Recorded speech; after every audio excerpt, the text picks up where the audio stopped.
video is going to cover the basics on cabin pressurization on board the 737-200 model. This is an old 737, not typically in use anymore. You do still see some in Venezuela, Indonesia, Alaska. It's a really short model, so there will be some variations from newer models, I'm sure. But we're starting back here at the tail section underneath the horizontal and vertical stabilizer. You can see the rear exit door right there. But we're looking at this device here. This is our aft outflow valve. The outflow valve is a door that can vary from closed to fully open, and it basically acts as a variable leak for the pressure that's held on board. So the engine is going to send pressurized pneumatic air, or air is pneumatic, but air from the engine gets pushed to the air cycle machine, which is going to condition it either hot or cold. That goes into the cabin. Okay, that's going to send more than what we need, and then this will decide how much we leak out, and whatever we retain on board will become the atmosphere that we create, or otherwise called our cabin altitude. So if I want to have a higher pressure inside the cabin, or a lower cabin altitude, or simulating something closer to the ground, this door, the outflow valve, will be closer to shut. If I need a higher cabin altitude or a lower pressure on board the aircraft, then the outflow valve will move further open, allowing more air to escape. Okay, so this acts to vary how much pressure we retain on board, or what becomes the pressure we have on board. Okay, right above it and below it are two safety relief valves.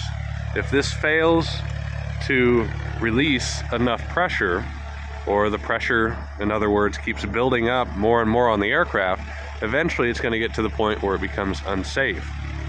So this valve right here and this valve down here will open at roughly 8 psi and vent excess pressure on board off to prevent damage to people and the structure of the aircraft. Okay? Now, right over here to the right, we have our negative pressure relief valve, which opens inward. That will come into play if somehow the pressure inside the plane becomes lower than the outside. The aircraft is much stronger at having a pressure inside pushing out than it is outside pushing in. So this valve here, if somehow the atmosphere out here becomes higher than what's inside, over about 1 psi's worth, that pressure is enough to push this in, and the air will rush in to equalize the pressure, preventing, again, structural damage from occurring. Okay, and if I step towards the rear baggage compartment, I have the door open, and we have several devices we need to look at in here. You see that grate right there? That little grate is a protective cover to prevent baggage from sliding around and damaging it, but behind that cover is what we call an equalization valve.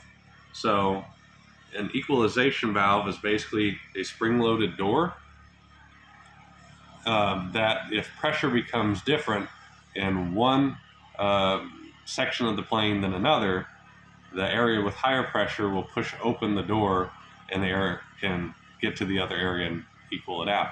So the equalization valve is used to keep the pressure pretty well equal across multiple different compartments of an aircraft. Okay, so we'll have a few of those placed throughout the plane. Then we have something else here on the other side of this net. It'll focus. Right there. That is a blowout panel built into the top of this baggage compartment. Basically, if I were to have a failure of the baggage compartment door and have a rapid or explosive decompression of the baggage compartment area, I don't want that difference in pressure we've created from the baggage compartment to the passenger floor to compromise the passenger compartment floor.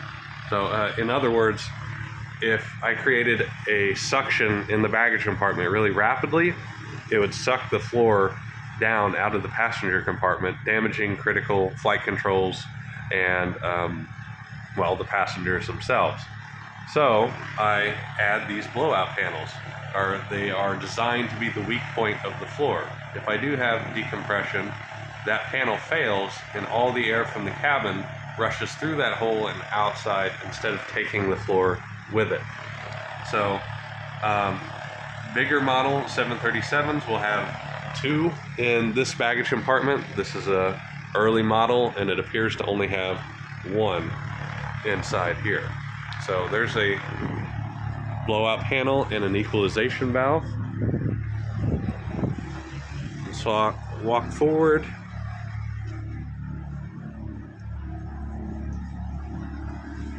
Right here, this panel, the latches on the belly of the plane, this is one of 2 air cycle machines that we have, or it is behind that door.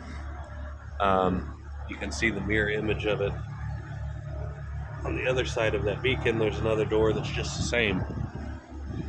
But inside here, that's where we take the hot air from the engine, it travels through a tube along the wing, comes down into here, gets conditioned, hot or cold, comes through, goes up, and gets plumbed into the cabin. Coming up here into the cockpit, I'm going to sit in the jump seat. We're looking at the panel overhead of the first officer here. So this is our pressurization panel. We have 4 different modes: auto, standby, and then manual AC and DC. So in auto mode, if I were to select auto right here,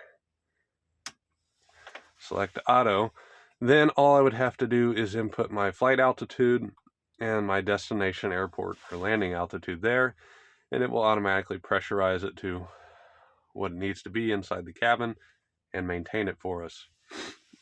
If that fails, for some reason, the auto fail light will come on.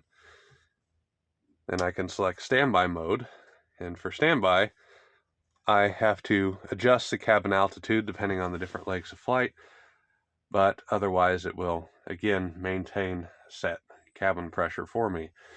If that also fails, I can select between a manual mode run off of AC or a manual mode run off of DC power, and I have to physically control the outflow valve open or closed. So this toggle switch here will motor that valve that we looked at the beginning, open or closed, and it's up to the crew to keep an eye on the pressure within the aircraft. This gauge right here tells me the position of the outflow valve, whether it's closed or open or somewhere in between. And then here to the left, these are our instruments that help us keep an eye on our cabin pressure. So in the bottom here, we have our cabin rate of climb. So it's pretty much the same as a vertical speed indicator, but it's telling you how fast the pressure is increasing or decreasing. So it normally sits on 0. If pressure increases, the needle deflects to the upward scale around the top. If pressure decreases, it deflects around the bottom scale here at the rate at which it's happening. Right above it, we have both our differential pressure and cabin altitude instruments in one case. The outer scale around the outside is my differential pressure, basically atmosphere compared to what I'm holding inside the plane. Then my inner scale here, which the needle's hidden behind this one, is my cabin altitude. Basically, what environment am I creating on board the plane? We typically want to keep it at 8,000 feet or below for cabin altitude, because anything higher than that becomes extremely uncomfortable for the passengers, especially those with issues with their lungs or breathing. Okay, it's a really basic aircraft being this old. Of course, everything is digital now.